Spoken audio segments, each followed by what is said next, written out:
అప్పుల బాధలు వెంటాడుతున్నాయా? అయితే 6 జేవిఆర్ వారి జాతిరత్నాలు ధరించండి.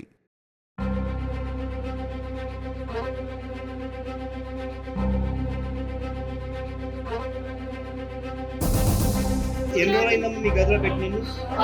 రోజుల నుంచి అలాగే ఉన్నా సార్, బయటకు రాలేకపోయినా సార్.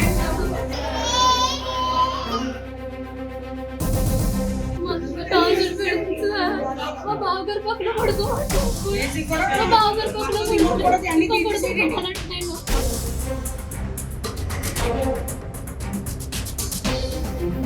తలుపులు బదులుకుంటే అర్ధరాత్రి వచ్చి భయం వేసేస్తుంది సార్ నాకు.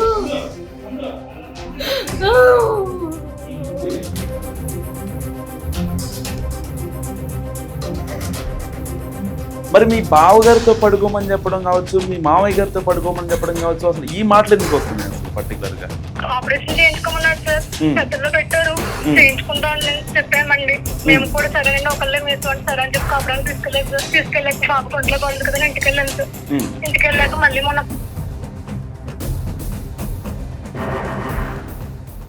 హలో హలో చెప్పండి. నేను జర్నలిస్ట్ మనోజ్ మాట్లాడుతున్నానండి, మనం టీవీ నుంచి. చెప్పండి సార్. యా, అదే ఆ బాధితురాలు రోడ్డు ఎక్కింది కదా, వాళ్ళ అత్తమ్మ అవునండి. వేధింపుల కోసం. సో దాని గురించి కాల్ అవునండి. చేశాను. ఒకసారి ఆవిడతో మాట్లాడచ్చా? ఫోన్ ఇమ్మంటారా?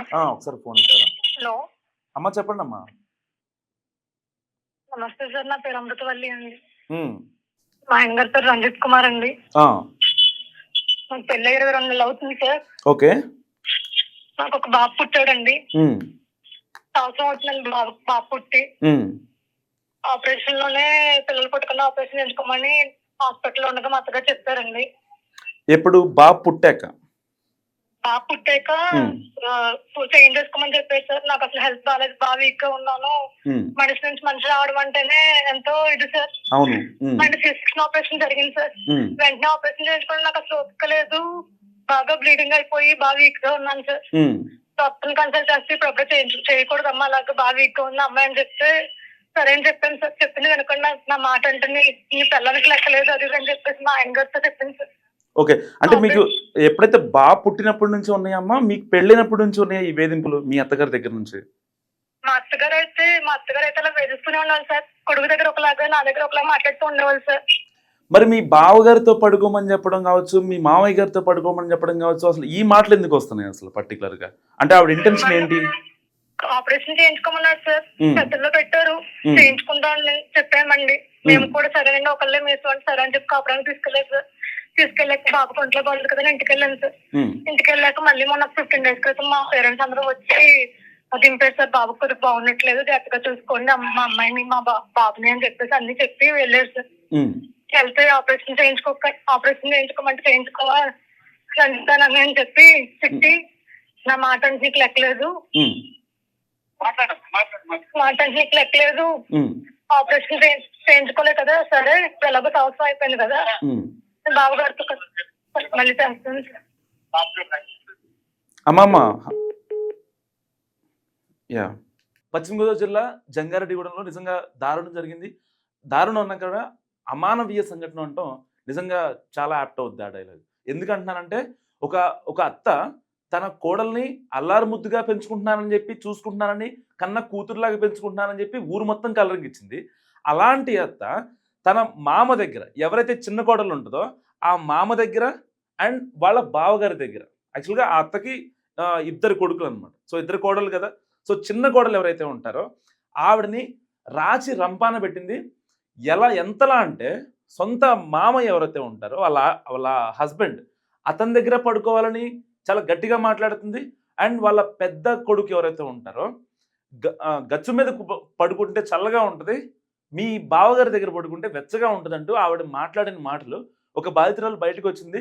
సో ఒక బేసిక్గా పెళ్ళైన వాళ్ళు మన ఊళ్ళల్లో లేడీస్ ఎలా ఉంటారంటే వాళ్ళలో చాలా మంది చదువుకునే వాళ్ళు ఉంటారు. సో ఏ మాట మాట్లాడితే ఎక్కడ ఎలాంటి ఇబ్బంది అవుద్దో, సో రేపొద్దున నా కాపురం నిలబడదేమో, నా పసుపు కుంకాలకి ఏమన్నా ఇబ్బంది అవుద్దేమో అనే ఒక ఇదితో వాళ్ళు అంటే ఆ బాండ్కి లోబడి వాళ్ళు అంటే వాళ్ళ చిన్నప్పటి నుంచి వాళ్ళ మైండ్లో ఇన్బిల్ట్ ఉంటుంది అనమాట. వాళ్ళ ఇంటి దగ్గర నుంచి వాళ్ళు ఇలాగే ఉండాలని చెప్పడం వల్ల ఆ అమ్మాయి ఎన్నో భరించింది. ఇక భరించలేక ఆ అమ్మాయి ఇవాళ బయటకు వచ్చి మాట్లాడుతుంది. సో ఒక్కసారి ఆ వీడియో చూద్దాం, ఆ అమ్మాయి ఏమంటుందో. ఏం జరిగింది చెప్పు, ఏం జరిగింది చెప్పు. టార్చర్ పెడుతుంది సార్. మా బావగారు పక్కన పడుకోమంటారు. మా బావగారు పక్కన పడుకోమంటారు. బావగారి పక్కలో పడుకోమంటున్నావు చెప్పేది చూడండి.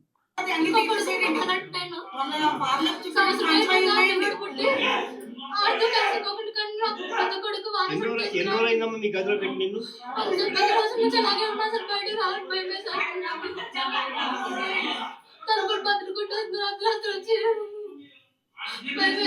తలుపులు బద్దలు కొట్టేస్తున్నారు.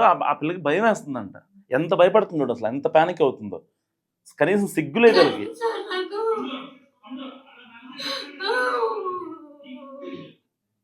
ఆ అమ్మాయిని సన్నగా ఉంది, ఆ అమ్మాయిని ఇంకొక బాబు కావాలి, ఇంకొక ప్రాణం కావాలని చెప్పి మాట్లాడుతున్నారంట.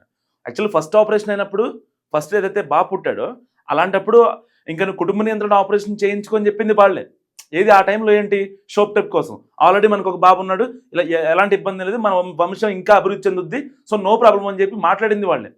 అంటే ఆ టైంలో ఎలా కలరింగ్ ఇస్తారంటే, మేము ఒక మా కోడల్ని కూతురులాగా చూసుకుంటాం అనే కలరింగ్ స్టార్టింగ్లో ఇచ్చారు. ఆ తర్వాత ఏం చేశారు, ఇక అత్త విశ్వరూపం స్టార్ట్ చేసేసింది. ఏం అంటే ఆవిడ ఎంత ఎక్స్ట్రీమ్కి వెళ్ళింది అంటే, ఇక్కడ పెద్ద కొడుకు దగ్గర మామ దగ్గర పడుకోమని ఆవిడంత బాధపడుతుందంటే ఇంకా ఎంత రాచి రంపాన పెట్టినో ఒక్క నిమిషం మనం అర్థం చేసుకోవచ్చు. ఇంకా వీడియోస్ ఉన్న దగ్గర నేను మీకు చూపిస్తా. ఇలాంటి వాళ్ళని నరికేసిన పాపం లేదు. బాబు ఎంత చక్కగా ఉన్నారు వాళ్ళిద్దరు, ఎంత చక్కగా ఉన్నారు వాళ్ళు. వాళ్ళకి అసలు వాళ్ళని ఇబ్బంది పెట్టాలని వాళ్ళకి ఎలా అనిపిస్తుందో అర్థం కావట్లేదు. వాడు ఇంకా పాలు కూడా మరి వాళ్ళు పసిపిల్లోడు. అలాంటి అమ్మాయిని వేసుకుని ఆ అమ్మాయి అంత సన్నగా ఉంది, సరిగ్గా తింటుందో లేదో టైంకి. ఇక ఇంట్లో వాళ్ళు తింటున్నారా లేదా, లేకపోతే వాళ్ళకి అసలు కావాల్సింది ఏంటి, వాట్ దే వాంట్ అనేది అసలు ఒక్క నిమిషం కూడా ఆలోచించరు ఈ అత్తలు. ఎందుకు గడసరి అత్త సొగసరి కూడా లేకపోతే ఏదో మాట్లాడతారు కదా పాసినిమాల గురించి. అంటే అత్తలు ఎంతవరకు కమాండింగ్గా ఉంటే కోడళ్ళు వినాలి అనే యాంగిల్లోనే ఇంకా సమాజం ముందు పోతా ఉంది. కేవలం అత్తకి ఎదురు చెప్పకమ్మా ఇప్పటికీ చెప్తా ఉంటారు చాలామంది ఆడపిల్లలకి. అసలు అంటే నాకు అప్పుడు అనిపిస్తుంది, నిజంగా అత్తలు చెప్తేనే వీళ్ళు వినాలా, వీళ్ళకంటూ లేదా? ఆల్రెడీ వీళ్ళు డిగ్రీలు చేస్తారు, పీజీలు చేస్తారు, ఎంటెక్లు చేస్తారు, బీటెక్లు చేస్తారు. వీళ్ళు చదువు మొత్తం ఏటైపోద్ది అంటే, వాళ్ళు చెప్పిన వీళ్ళు ఎంత చదివినా సరే వీళ్ళు అత్త మాట వినకపోతే వీళ్ళు సంసారానికి కాపురానికి పనికిరాదు అనే ఒక ముద్ర వేసి పంపించేస్తారు వాళ్ళు. నిజంగా అసలు వేస్ట్ సమాజం నన్ను అడిగితే.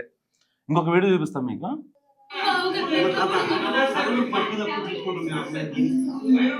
ఆ అమ్మాయి రూమ్ ఎప్పటి నుంచో ఇక్కడే ఉందన్నమాట. అమ్మాయి యాక్చువల్గా రూమ్ ఇది.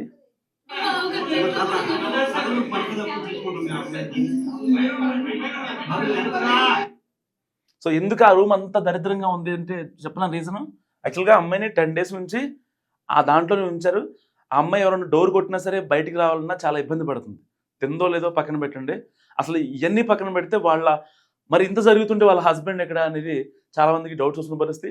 సో ఇప్పటిదాకా ఆ అమ్మాయి చెప్పేదాని ప్రకారం అయితే వాళ్ళ హస్బెండ్ అయితే ఇప్పుడు అంటే నియర్ బై లేడు. సో ఈ జరుగుతున్న కాన్సిక్వెన్స్ ఏదైతే ఉందో ఆ రప్చర్ని ఆ అబ్బాయి మానిటర్ చేసుకునే స్థితిలో లేడు. సో ఆ అబ్బాయి కూడా అసలు ముద్దాయి ఆ అబ్బాయి అయినా లేదు అతనికి తెలియకుండా జరుగుతుందా అంటే, ముద్దాయి ఆయన కాదా నిందితుడు ఆయన కాదా అనే విషయాన్ని పక్కన పెడితే అతనికి తెలియకుండా అయితే ఇంట్లో జరగకుండా ఉండదు.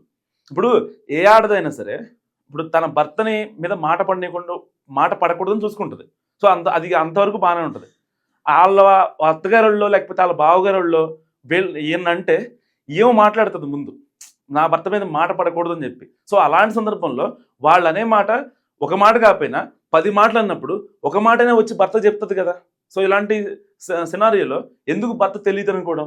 సో అంటే ఆవిడ ఈ అమ్మాయి ఇప్పటికీ కూడా వాళ్ళ భర్తని కొంచెం సేఫ్ ప్లేస్లో పెట్టాలి అని ఆలోచిస్తుందని అనుకుంటున్నా. అంటే భార్య ఎలాంటిదైనా భర్త మంచిగా కోరుకుంటుంది, ఆ భర్తను బ్లేమ్ చేయాలని కోరుకోదు.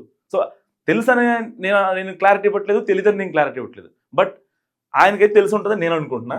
ఇంకా వీడియో చూసి ప్రయత్నం చేస్తా. చూడండి అమ్మాయి ఎలా ఏడుస్తుంది, అసలు ఎంత దారుణంగా ఆ అమ్మాయిని హింసించి ఆ రూమ్లో పడేసి, ఏదో పశువులు కొట్టడంలో కనుక పశువులను పడేసినట్టు అట్లా పడేసి అసలు ఆ అమ్మాయికి నరకం చూపించారు. నిజంగా స్వాతంత్రం వచ్చి 70 ఏళ్ళు అవుతుంటే ఇలాంటి పనులు.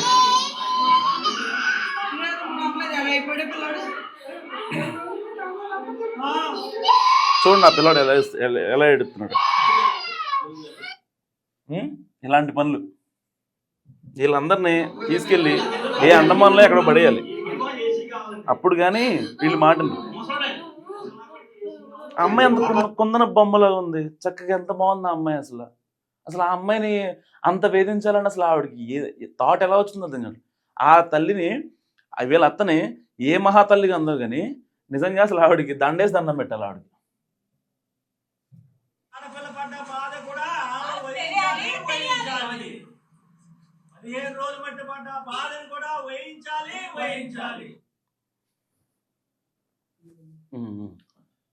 సో వింటున్నారు కదా, అంటే వాళ్ళు ఏమంటారంటే ఏదైతే మహిళా సంఘాలు కావచ్చు, ఆవిడకి తెలిసిన వాళ్ళు కావచ్చు, డాక్టర్లు కావచ్చు, ఆవిడకి ఎవరైతే నియర్ బై హెల్ప్ చేసిన వాళ్ళంతా కూడా రోడ్డెక్కి ఆ అమ్మాయి పడ్డ బాధ ఏదైతే ఉందో సో దానికి కూడా వాళ్ళకి శిక్ష పడాలంటూ కూడా వాళ్ళు మాట్లాడుతున్న పరిస్థితి. నిజంగా ఈ అమ్మాయి ఒక నిమిషం ఆలోచించండి, ఆవిడ మాట్లాడింది ఒక ఎత్తు బయటకు వచ్చి, సో రేపొద్దున మళ్ళీ ఇలాంటి రోజులు కూడా జరుగుతాయి.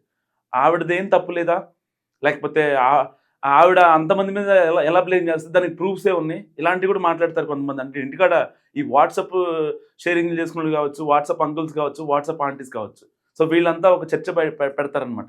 ఇదేం చేయకుండానే వాళ్ళు అంతకు తెగిచ్చారా లేకపోతే అంత ఇచ్చేసారా?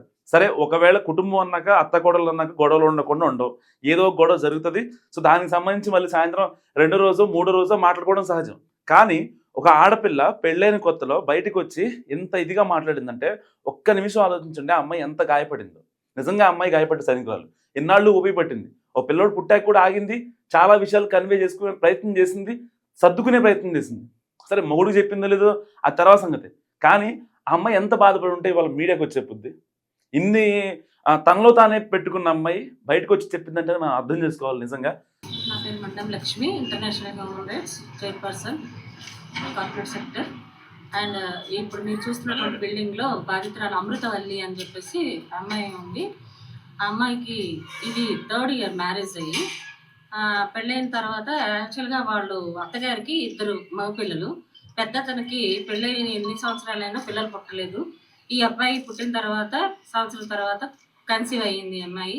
కన్సీవ్ అయితే అతను మ్యారేజ్ అవ్వగానే ఈ భర్త రంజిత్ కుమార్ అనే అతను పిల్లల కోసం చాలా తాపత్రయపడి మనకు పిల్లలు పుడితే మా మదర్ వాళ్ళు చాలా సంతోషిస్తారు అని చాలా హ్యాపీగా ఎక్స్ప్రెస్ చేసినటువంటి పరిస్థితి.